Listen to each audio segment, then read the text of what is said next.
Asikubingelele mbukeli ngasekhaya sihambele endaweni ke yasezondela ku ward ke 22 esabona umbutho ka ANC la buzokwenza khona ke izinto ezahlukahlukene uhambe ngoqoqa ukuvala ke futhi namanzi kodwa ke bazosichazela ukuthi ke inhloso yabo nje manje thina mama ukhansela uzoke sithathe ke sibeke ukuthi ngoba nje belana ke yini ke inhloso ukhansela ngoba kusho ukuthi cha kodwa uyakhansela sengibuthi ukhansela uzongela ngekudani bamkhiza asikubele sikwamukela.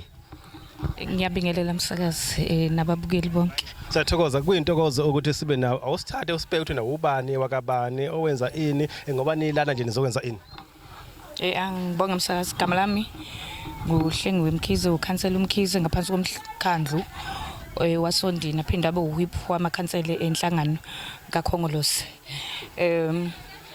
Ngisizela eWard 22 kuyi branch simenywe ibranch usihlalo wakhona okungu uMduduzi Dlamini elekelelana nonobhala uNomathemba wakambatha. Namhlanje ke bekune program obekuyi cleaning campaign esigcimeni sasezondela bekuyi cleaning campaign saqeda lapho sahambela ukubona ama veteran okwabantu abadala esingathi baba ama founder ka ANC kule branch ukulalela izimvo zabo since sebebadala sebahlala emakhaya. Kuyikwezakala esibonile ke la sesihambele izindawo la ukuthi izondela yonke amanzi nje ayavuza ubuxhaxhaxa kodwa nithatha umsebenzi ongesi wona owenu na uthatha nawenza owenu ukulekelela umphathi mhlambe lokho ningathini ngakho. Msakazi ngeke ngiphawule kakhulu ngokwamazi kodwa ke sizwile ibranch isitsheli ibika ngento yamanzi amanzi ke msakazi angaphansi kweZululand okuyi district.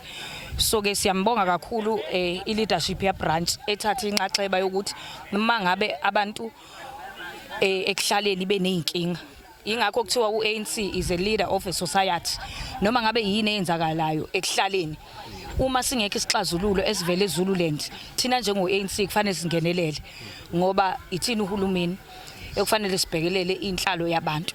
So ke yangenelela ibranch yabahamba bawulungisa namhlanje lapho kufanele kulungiswe khona. Ngizwile ke umsakazi kuthiwa bekhulunywa nango 20 rand ukuthi umphakathi kuthiwa bakhipha 20 rand. So ke uANC ungenelelile lapho ukuthi akungaze kufike ekuthenini baphinde bakhipha 20 rand. Kodwa ungenelela uANC ngokuthi uthenga izinsiza kusebenza ubatholela uplumber uzokwazi ukuyovala leyo nto ngaleso sikhathi. So siyabonga kakhulu nje kuyi branch ebukakala umsebenzi omkhulu ngendlela eyisimanga ukuthi ikwazi ukuyokwenza leyo nto ukuze umphakathi uzokwazi ukuthi uthola amanzi.